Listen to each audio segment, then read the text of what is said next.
If you've forgotten your Deliveroo password or want to reset it for security reasons, follow these simple steps to regain access to your account.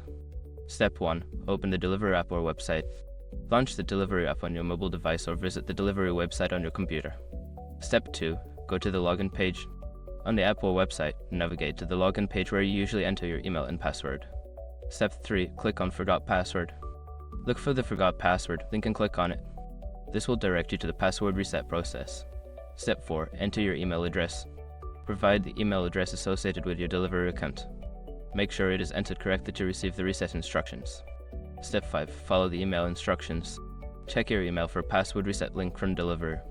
Click on the link and follow the prompts to create a new password.